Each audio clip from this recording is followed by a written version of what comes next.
जमलेल्या माझ्या तमाम हिंदू बांधवांनो, भगिनींनो आणि मातांनो,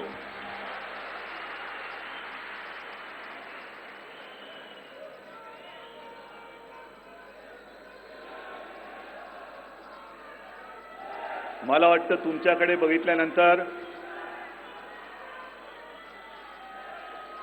मला पुढे बोलण्याची काही आवश्यकता नाही.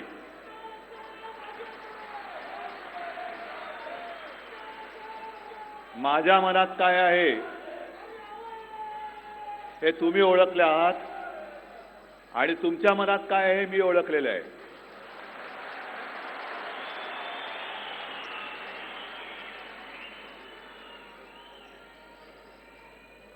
हा उत्साह, ही जिद्द आणि हा आत्मविश्वास उद्या महाराष्ट्रामध्ये काय घडवणार आहे याची मला साक्ष देतोय.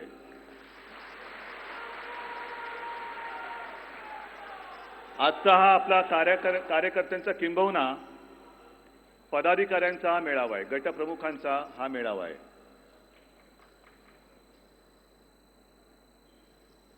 एक गोष्ट लक्षात येते की आता यापुढे हाही मेळावा या जागेमध्ये मावणार नाहीये. विषय अनेक आहेत पण मुद्दा एकच आहे आणि त्याच्याकडे आज सगळ्यांचं लक्ष आहे.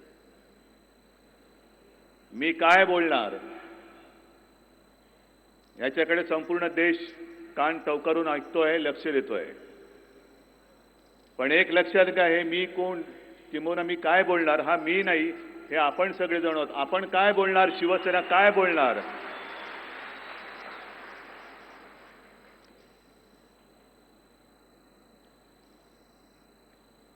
विषयाला सुरुवात करण्यापूर्वी मी पहिल्या प्रथम गेल्या 5 वर्षातल्या आपल्या दोन्ही महापौरांना व्यासपीठावरती बोलवतोय.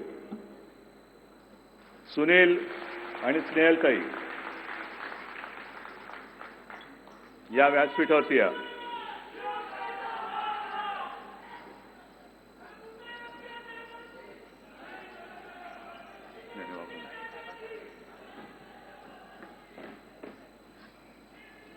या एक मिनिट इकडे या.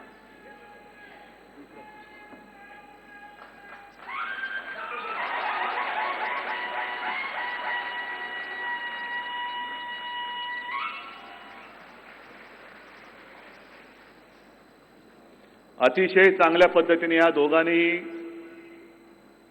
आपण सर्वांनी दिलेली जबाबदारी पार पाडली आणि म्हणून आपलं कर्तव्य आहे की या दोघांनाही धन्यवाद द्यायला पाहिजे. कालच सगळे पद्म पुरस्कार जाहीर झाले. त्याच्यात कोणीतरी काहीतरी म्हणतात की एक पुरस्कार हा गुरुदक्षिणा म्हणून दिला गेला. मला कल्पना नाही की असं काही चालतं का की पुरस्कारामध्ये सुद्धा दक्षिणा द्यावी लागते, पण असं म्हणतात, मला नाही माहिती. पण एका गोष्टीचा मला अभिमान वाटतोय, आनंद झालाय, तो म्हणजे आपल्या आप्पासाहेबांना पद्म पुरस्कार मिळाला. आणि काही व्यक्ती अशा असतात की आपल्याला असं वाटतं की आपली घरातली माणसं आहेत.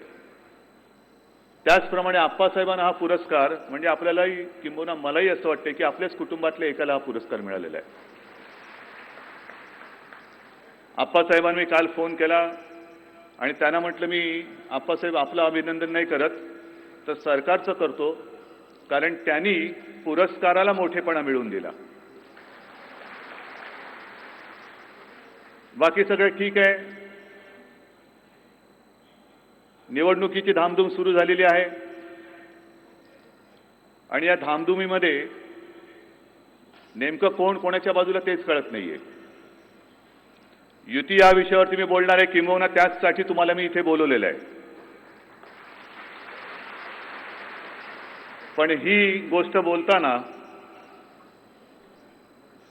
काही गोष्टींचा समाचार घ्यायला पाहिजे आणि तो घेण्याची गरज आहे. नव्हे तो शिवसेनाच घेऊ शकते, दुसरं कोणाची ती हिंमत नाही.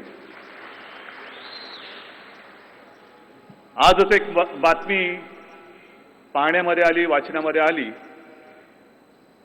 सरकार म्हणून जो काय अधिकार असतो त्या सरकारने आपल्या अधिकारात एक काय त्याला म्हणायचं आता अध्यादेश, सर्व सरकारी कार्यालयातील देवदेवतांच्या तसबिरी, शाळेतल्या तसबिरी आणखीन कसल्या काय असतील त्या सन्मानाने काढा असा फतवा जाहीर केलेला आहे राज्य सरकारने, म्हणजे आपल्या महाराष्ट्र सरकारने. कोणत्याही सरकारी कार्यालयात, शाळेमध्ये, विद्यालयामध्ये वगैरे वगैरे कोणत्याही धर्माचे उत्सव चालणार नाही. कोणी हा सांगितला होता उपद्व्याप करायला? किती लोकांनी याची मागणी केली होती? नेमकं हे सरकार शिवसेना आणि भारतीय जनता पक्षाचं आहे की निधर्मी म्हणून कोणतरी, काय आता त्याला शब्द वापरायचा म्हणायचं मला कळत नाही, की असे नालायक आहे सत्तेमध्ये बसलेले आहेत. कसली घाई तुम्हाला? अरे वटहुकूमच जर का काढायचं असेल ना तर पहिला सरकारी कर्मचाऱ्यांना कायमची घरं द्या म्हणून वटहुकूम काढा. आम्ही सरकारी कर्मचाऱ्यांना कायमची घरं देतो आहोत. असं नेमकं काय घडलं की बाबा सरकारी कार्यालयातल्या महिला कर्मचारी रोज जाताना पर्सच्या ऐवजी घागरी घेऊन जातात आणि कार्यालयात काही काम न करता घागर फुकत बसतात? आहेत किती लोक आपल्यापैकी किंवा आपल्याकडे सरकारी कर्मचारी असे आहेत की रोज जाताना ते पळी पंचपात्र घेऊन जातात, जानवं वगैरे घेऊन जातात आणि ऑफिसमध्ये जाऊन पूजा घंटा वाजवत बसतात? आहेत. निधर्मीपणा आम्ही समजू शकतो, पण निधर्मीपणा हा सगळ्या बाबतीत आणा. आमची काही हरकत नाही की सरकारी काम त्याच्यामध्ये धर्म येता कामा नये, याला आमची सुद्धा मान्यता आहे. नवे शिवसेना प्रमुख सुद्धा हेच सांगत होते की धर्म आपापल्या घरामध्ये ठेवा आणि घराच्या बाहेर देश हाच माझा धर्म म्हणून तिकडे वागा. पण तुम्ही तेही करत नाही. देश हाच माझा धर्म म्हणून जर का राहायचं असेल, वागायचं असेल, तर जसा हा वटहुकूम काढला तसं काढा ना समान नागरिक कायद्याचा सुद्धा वटहुकूम काढा. आम्ही त्याचं स्वागत करतो. की चालणार नाही या देशामध्ये सगळ्यांना एकच कायदा अंमलात आणावा लागेल, एकच कायदा पाळावा लागेल म्हणून केंद्र सरकार, राज्य सरकार हा वटहुकूम काढत आहे आणि याच्या विरुद्ध जो कोणी वागेल त्याला उंदराची शेपटी पकडून जसं फेकतात ना तसं पकडून आम्ही फेकून देऊ, तुरुंगात टाकू किंवा बाहेर टाकू. हे काढा ना, हिंमत असेल तर बोला. इकडे निधर्मीपणा करायचं आणि इकडे शेपट्या घालायच्या आणि सगळं जे काही येत आहे ते आमच्याच मुळावरती येते. अरे ह्या देशामध्ये, हिंदुस्थानामध्ये कार्यालयामध्ये आमच्या देवरिकांच्या तसबिरी नसतील तर मग कोणाच्या असणार? आणि मग तसबिरी लावायच्या तरी कोणाच्या? एक जो मध्ये फोटो प्रसिद्ध झाला की गांधीजींच्या जागी नरेंद्र मोदी बसवलेत आणि चरखा सुतकताई, नाही काय सुतकताई, आणि चरख्यावरून गांधीजींना हटवलं आणि ज्यांनी गांधीजींना हटवलं त्यांना आता उत्तर प्रदेशमध्ये हे राम म्हणण्याची वेळ आलेली आहे. हे राम, कारण कळते आता की आता काही चालत नाही आपलं, आपण हारतोय नक्की. आणि म्हणून हे राम आधीच म्हणतील, बरं राम मंदिर आत्ता बांधू म्हणतायत.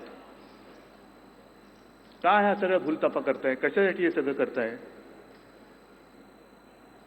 या ज्या काही आमच्या भावना आहेत, अरे गेला कोणतरी तिकडे ऑफिसमध्ये आणि गणपती पाहिला, आणखीन महालक्ष्मी असेल, आमची जगदंबा आहे, जय भवानी जे म्हणतो आपण, त्या भवानी मातेची जर का तसबीर तिकडे समोर असेल तर कोणाच्या पोटामध्ये दुखतंय आणि कशासाठी दुखायचं?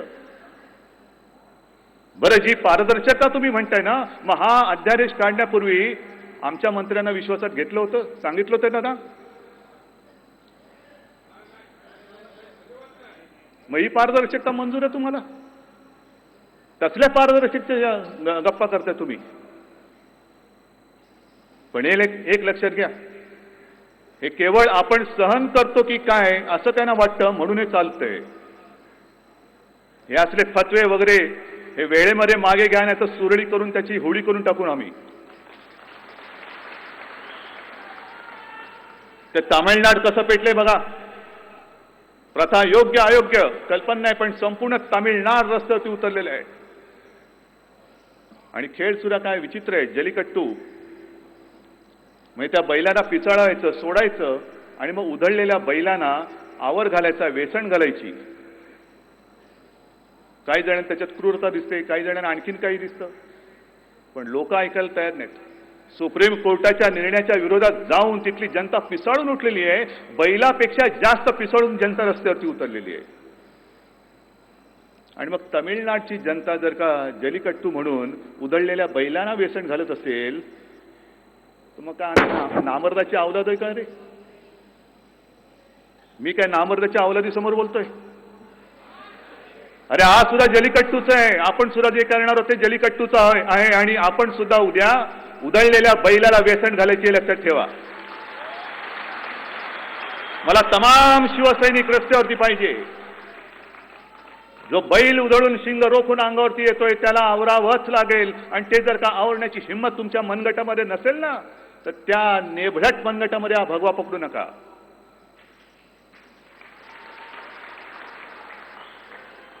आज मी एका कोट तिडकीने बोलतोय, द्वेषाने बोलतोय. आजपर्यंत असं काही नाही की 50 वर्षामध्ये शिवसेनेने कमी संकट झेललेली आहेत किंवा भोगलेली आहेत. आजपर्यंत देशामध्ये अनेक ठिकाणी अनेक पक्षांच्या एकमेकांसोबत युत्या झालेल्या आहेत. पण मला नाही वाटत की कोणताही युतीतला पक्ष गरज असेल तोपर्यंत दुसऱ्या सोबत घेऊन त्याच्यानंतर गरज सरताच तो पक्ष खतम करायला म्हणून अंगावर आला असेल. याच्या पुढची वाटचाल कशी असेल सांगतोय मी ती सुद्धा. पण एकूण जे काय वातावरण निर्माण झालेलं आहे हे कोणी कोणावरची परिस्थिती लादतंय. ज्या वेळेला विधानसभेची निवडणूक होत होती त्याही वेळेला मी तुम्हाला सांगत होतो की मी युती तोडत नाहीये. युती तोडायला आपल्याला भाग पडलं जाते आणि त्यांच्याकडनं युती तोडतायत. त्यावेळेला आपण थोडे गाफील होतो, भोळे भाबडे. आणि एक गोष्ट मला सांगा की जी काही युतीची चर्चा सगळी सुरू आहे ही चर्चा सुरू झाली का खरोखर? आपली लोक जी काही तिकडे पहिल्यांदा गेल्यानंतर पहिल्या दिवशी घाबरून परत आली. म्हटलं का? नाही नाही नाही आम्ही नाही जाणार परत चर्चेला, आम्ही नाही जाणार चर्चेला. म्हटलं काय झालं? असे शिवसैनिकासारखे शिवसैनिक आणि असे का परत आलात? नाही म्हणे ते म्हणतात की आपल्या बोलण्यामध्ये पारदर्शकता पाहिजे, मग आम्ही नाही जाणार म्हणे. म्हटलं मग तुम्हाला काय पारदर्शकतेचं तुम्हाला काय? नाही म्हणे ती पेनची जाहिरात होती नाही का, सब कुछ दिखता है. या असं नको म्हणे आम्ही नाही पारदर्शकता म्हणून. म्हटलं अरे तसं नाहीये. त्यांचं असं म्हणणं आहे की बोलण्यामध्ये आणि कारभारामध्ये पारदर्शकता पाहिजे. बरोबर ना रे? मग म्हटलं त्यांना सांगा की कोणतीही पारदर्शकता कारभारात आणा, आम्हाला मंजूर आहे, मी कागदावरती सही करून तो जा. पण पारदर्शकता जर का आणखीन तुम्हाला पाहिजे असेल तर पहिली पारदर्शकता महापालिकेच्या कारभारात आहे. तेवढी पारदर्शकता मला राज्य सरकार आणि केंद्र सरकारच्या कारभारात आणावी लागेल. आणि ती आणत असाल तर याच्याही पुढे आम्हाला काय करायचं ते करा. आमची तयारी. आम्ही स्टँडिंग कमिटीच्या केबिनमध्ये कशाला, चव्हाट्यावरती येऊन बोलायला तयार आहोत. आणा स्थायी समितीचे जे काय ठराव असतील ते चव्हाट्यावरती आणा आणि सगळ्या जनतेसमोर उघडे करा. आम्हाला काहीही म्हणायचं नाही, आमची तयारी आहे त्याला.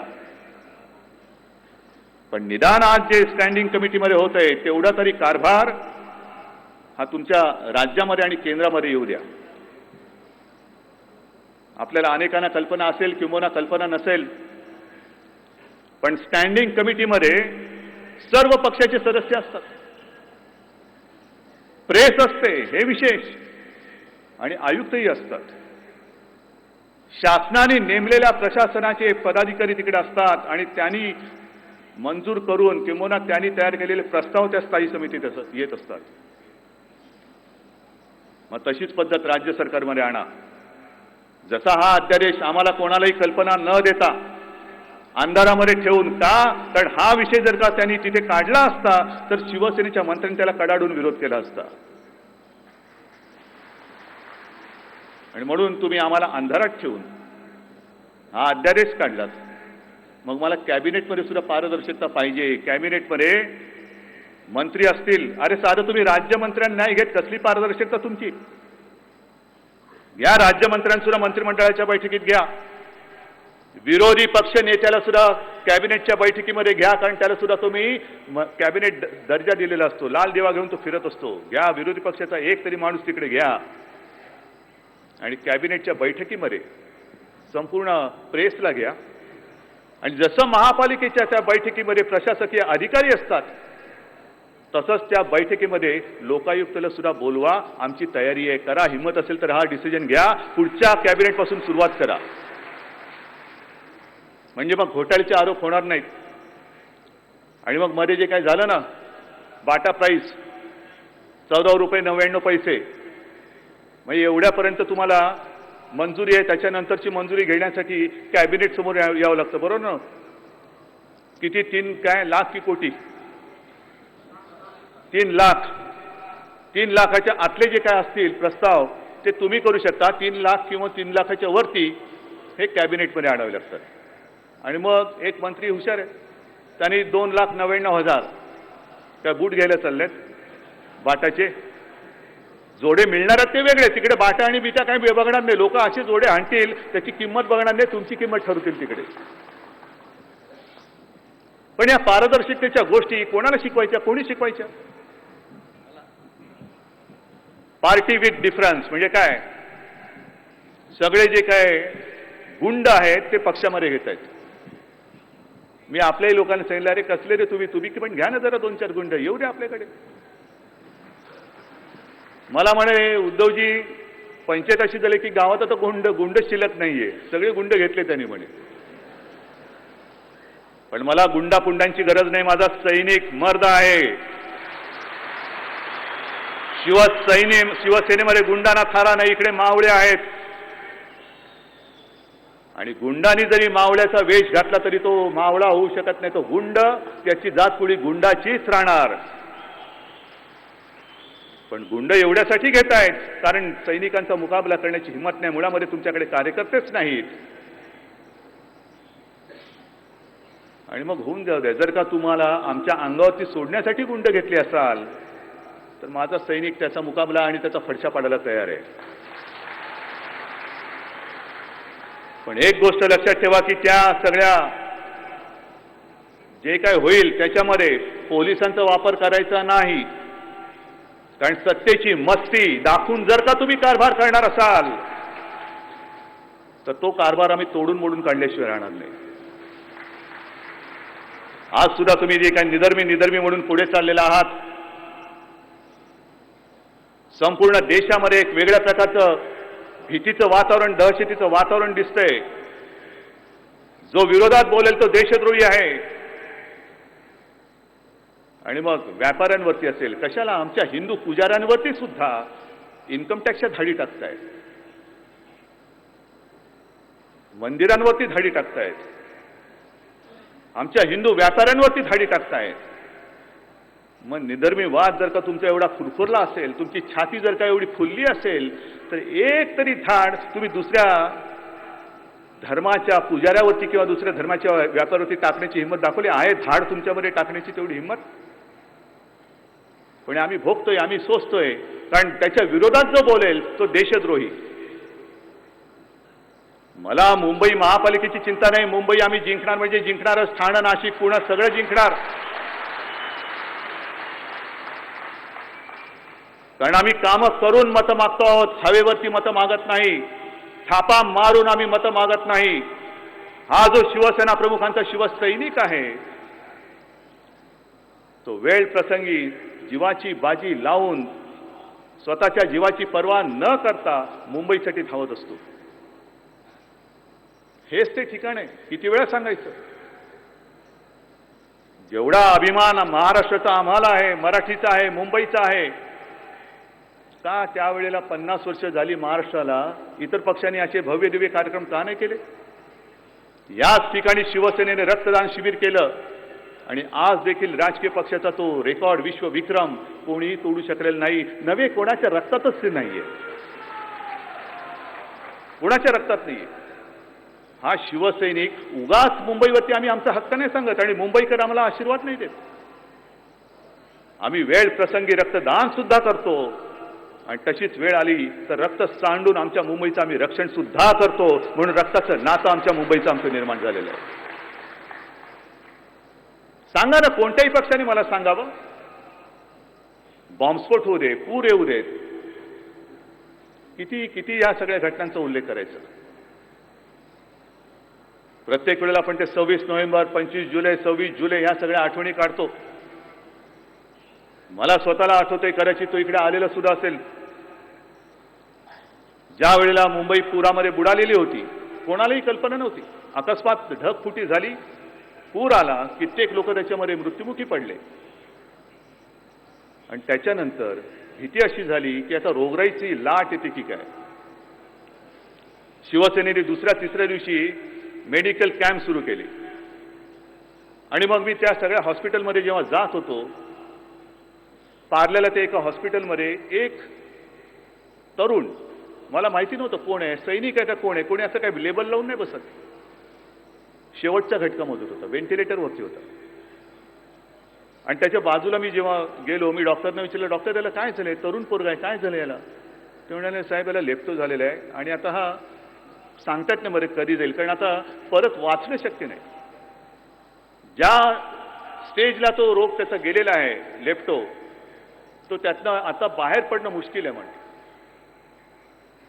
काय करायचं, सुन्न झालं, कारण तरुण दिसतोय. काय नाही, मी त्याला जरासं असं केलं, म्हटलं काय नाही, हा होईल, बरा होईल म्हणे. डॉक्टर तुम्ही आशा सोडू नका म्हटलं. आणि मी निघालो तिकडनं. 2 दिवसांनी अनिल परबचा फोन आला. मला म्हणाला, उद्धवजी तुम्ही त्याला भेटून गेलात आणि आता तो सुधारायला लागला. महिनाभरानंतर मी सामनामध्ये बसलो होतो. एक तरुण जोडपं आलं आणि 2 छोटी छोटी मुलं घेऊन आला. मला म्हणाले, साहेब ओळखलं का. म्हटलं नाही. म्हणे मी सिरियस होतो तेव्हा तुम्ही हॉस्पिटलमध्ये येऊन गेलात, मला लेप्टो झाला होता, डॉक्टरने आशा सोडली होती आणि तुम्ही मला येऊन आशीर्वाद देऊन गेला. अरे बाबा, म्हटलं बाबा, आशीर्वाद देणं एवढं मी काही मोठा नाहीये, मी मनापासून तुझ्यासाठी प्रार्थना केली. म्हटलं बस, तुला मी शिवसैनिक आहे. मला वाटतं तो सुद्धा गटप्रमुख होता. ओळखण्याचा प्रश्न नव्हता, कारण मी जेव्हा त्याला पाहिला तेव्हा तोंडावरती व्हेंटिलेटर होता, ओळखणार कसा. आणि त्याने परिचय करून दिला, ही माझी पत्नी आणि ही 2 माझी मुलं. अक्षरशः अंगावरती काटा आला. त्याला म्हटलं, अरे तुला हे झालं कसं. म्हणजे काय करणार, पाणी असं घुसायला लागलं, लोक बुडताना मी पाहू शकत नव्हतो. मी त्या पाण्यात उडी मारली आणि तोंडातनं पाणी गेलं माझ्या पोटामध्ये, झालं लेप्टो म्हणे. त्याच्यानंतर गेल्या वर्षी तो वळूंज, बांद्रा वेस्टचा शिवसेनेचा गटप्रमुख, मला वाटतं ऑफिसमध्ये चालला होता किंवा ऑफिसमधून घरी येत होता. 3 मुली समुद्रात बुडताना बघितल्या. त्यांनी बेधडक उडी मारली, दोघींना वाचवली. शेवटचीला वाचवताना तोही गेला आणि तीही गेली. त्याच्या घरी गेलो.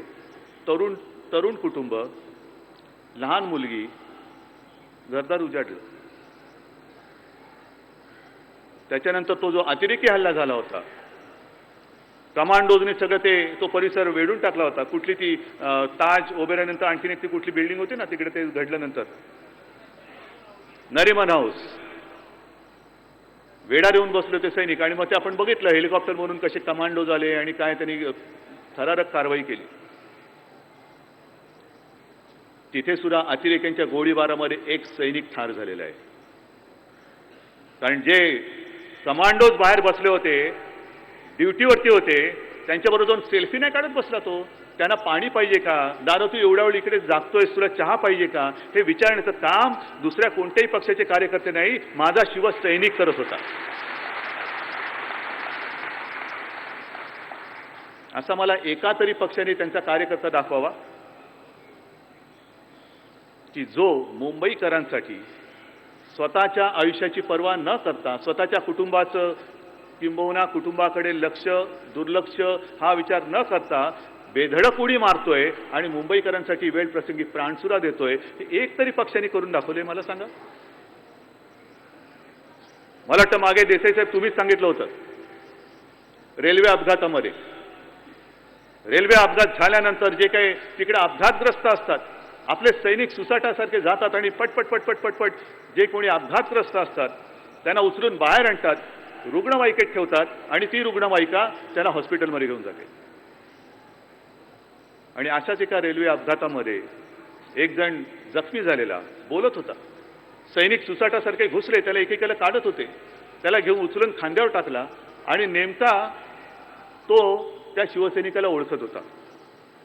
आणि तो त्याला सांगत होता, भाई तुम्ही मला ओळखलं का, भाई मला ओळखलं का, मी अमुक. तर अरे जाऊ दे भाई, मी नंतर मला अजून लोक आत अडकलेत, त्यांना बाहेर काढायचंय, तू पहिला तर हॉस्पिटलमध्ये जा. तर नाही भाई जरा 1 मिनिट थांबा, भाई 1 मिनिट थांबा. चला अरे जाऊ दे रे, तू मला काय ओळख बिळख काय सांगू नको, नंतर बघू, मी येतो तुला भेटायला. तुला तसं नाही भाई, माझा हात त्या बाकड्याखाली पडलेला तेवढा कृपा घ्या. काय करायचं या सगळ्या गोष्टीला? कशासाठी तुम्ही शिवसेनेच्या मुळावरती येत आहे? 92-93 साली जर का शिवसेना नसती तरी मुंबई शिल्लक राहिली असती? आज जी मुंबई तुम्ही गिळायला निघालेला आहात ती मुंबई शिल्लक राहिली असती? अनेकांना शिवसेना प्रमुखांनी आणि शिवसेनेने वाचवलेलं आहे. अनेक व्यक्तींना त्यावेळेला जर का शिवसेना प्रमुख त्यांच्या मागे उभे राहिले नसते तर कचऱ्याच्या डब्यात गेले असते, आज त्यांचं नामोनिशाण दिसलं नसतं. ते सुद्धा शिवसेनेवरती चालून येत आहेत. ह्याचं दुःख आणि याचा संताप सुद्धा मला येतोय. तुमच्या मनात संताप येतोय की नाही? आणि मग चर्चा सुरू झाली. पहिली बैठक पारदर्शकतेवरती गेली. दुसऱ्या बैठकीमध्ये 114 जागा. हा शिवसेनेचा अपमान नाही? हा जो काही इकडे शिवसैनिक बसलेला आहे आणि त्याच्या या सगळ्या त्यागाचं आणि मेहनतीचं मी वर्णन केल्यानंतर शिवसेनेकडे 114 जागा मागता. आणि मग असं नेमकं काय झालं होतं? असं आम्ही काय पाप केलेलं आहे? 97 सालापासून आपली युती आहे. 97 साली 2002, 2007, 2012 कोणाची हवा होती मला सांगा? कोणाची हवा होती? 2012 साली सुद्धा महापालिकेची निवडणूक लढवताना आपण आपल्या केलेल्या कामानिशी लोकांसमोर गेलो होतो, करून दाखवलं. सगळेजण हवा गोल होती सगळ्यांची, कोणी लोकांसमोर जायला तयार नव्हतं. दोन्ही काँग्रेसची युती झाली होती आणि युती झाल्यानंतर आपलं कसं होणार या विवंचनेत तुम्ही होतात. तेव्हा तुम्हाला सुद्धा बुडत्याला आम्ही केलेल्या कामानी वाचवलं होतं हे देखील विसरलात. मग कोणाची हवा नव्हती? 97 साली शिवसेनेचे 103 आलेले, त्याच्यानंतर 97 आलेले, त्याच्यानंतर असेच सगळे आलेले. पण दर 5 वर्षांनी शिवसेनेचं काय होणार? मुंबईवरती झेंडा कोणाचा फडकणार? शिवसैनिक मरमर मरतो, शिवसैनिक राबतो आणि मुंबई जिंकतो. जिंकल्यानंतर सगळे नगरसेवक वचननाम्याचं पालन करतात, वचननामा अंमलात आणतात आणि मग पुन्हा आम्ही करून दाखवले म्हणून जात असताना कशासाठी मी तुम्हाला जास्त जागा देऊ? आम्ही केलेल्या कामावरती जागा मागतो आहोत, हवेवरती जागा मागत नाही. आम्ही कष्टावरती जागा मागतो आहोत, थापांवरती जागा मागत नाही आहोत.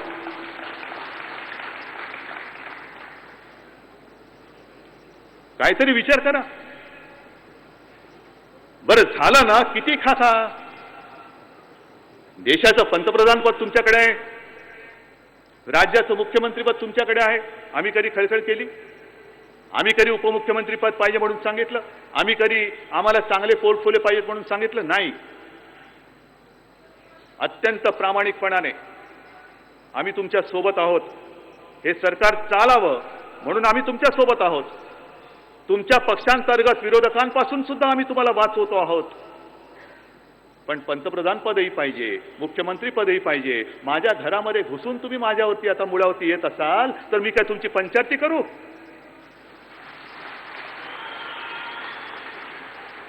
हे असा नेबळटपणा मला नाही शिवसेना प्रमुखांनी शिकवला. आणि जर तुम्ही तसा नेबळटपणा करणार असाल तर मला या जबाबदारीतून मुक्त करा. मी मुक्त होतोय. जा तुम्ही युती करा आणि काही करा.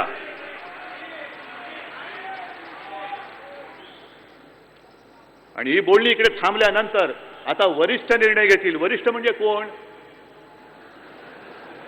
काय ढगाकडे बघत बसू? ढगाला लागली कळ, कधी गळ काय कळतच नाही. कळणार कसं आम्हाला? त्याला कळ नाही लागली तरी कळलं पाहिजे ना आम्हाला. पण वरिष्ठ, अजून वरिष्ठ म्हणजे कोण मला कळलेलं नाही. मला कोणाचा फोन आलेला नाही. आणि मला वाटतं आज अनिल तुला निरोप आलेला आहे की आता ठीक आहे, आता म्हणजे काय, आता तसं काय नाही, आपण बघू, झालं तर कुठे युती जमेल. नाही, मी असं म्हणतो की गेली 50 वर्ष शिवसेनेला 50 वर्ष झाली, त्यातली 25 वर्ष आमची युतीमध्ये सडली.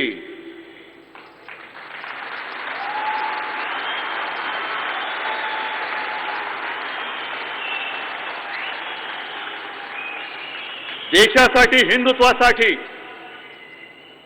आम्ही तुमचा उदो उदो करत बसलो. आम्ही मुंबईमध्ये सुद्धा जे काही अमराठी विभाग असतील ते तुमच्यासाठी सोडले, हिंदू मतांमध्ये फाटाफूट नको म्हणून. राज्याच्या बाहेर आमच्या तगड्या कार्यकर्त्यांना निवडणूक लढवायला मज्जाव केला, हिंदू मतांमध्ये फाटाफूट नको म्हणून. एक हिंदुत्वाचं वेड जे आजही आम्हाला, आम्ही सत्तेचे लोभी नाहीत, सत्तेचे लालची नाहीत. आमचं जे कर्तव्य आहे, शिवसेना ही इथल्या भूमिपुत्रांसाठी आणि हिंदुत्वासाठी आणि देशासाठी जन्माला आलेली आहे, सत्तेसाठी जन्माला आलेली नाही, त्याच्यासाठी आमचा जन्म झालेला नाही.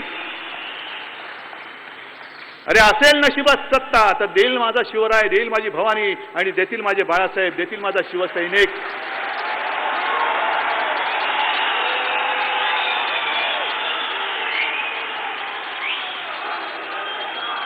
पण मी माझ्या स्वप्नासाठी कोणासमोर झुकणार नाही, कोणासमोर वाकणार नाही. आणि जर कोणी माझ्या शिवसैनिकाला आणि शिवसेनेला कमी लेखत असेल तर त्याला जागेवरती मी शिल्लक ठेवणार नाही.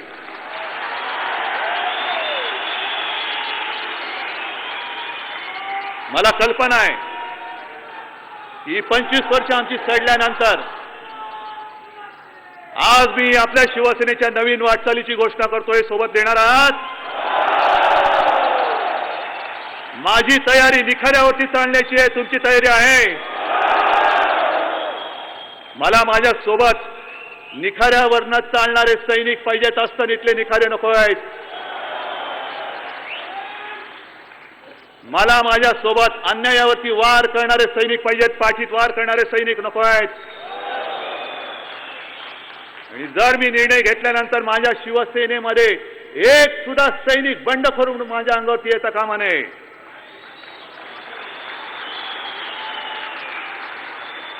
तुम्ही मला फक्त वज्रमुठ द्या, दात पाडायचं काम मी करून दाखवतो. आणि मला खुमखुमी आलेलं नाहीये,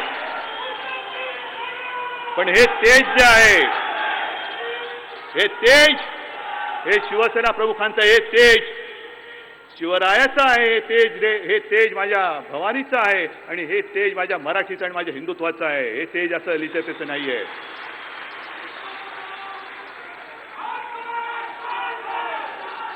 आणि तुम्ही मला जर का वचन देत असाल तर आज मी निर्णय घेतोय,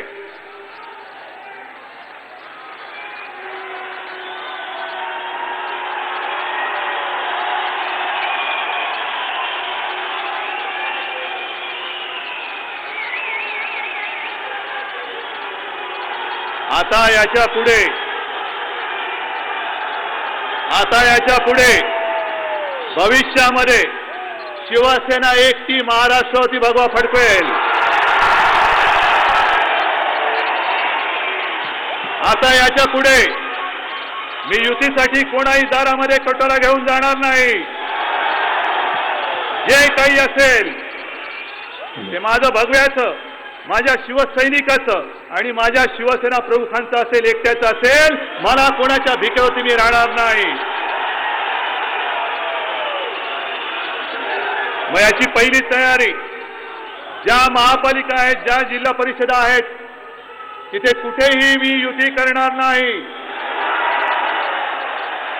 माझा शिवसैनिक स्वतःच्या हट्टापायी, स्वतःच्या वेडापायी आणि स्वतःच्या महत्वाकांक्षापायी कुठेही माझ्या आई समान शिवसेनेची गद्दारी करणार नाही, तिच्या खुशीवरती वार करणार नाही.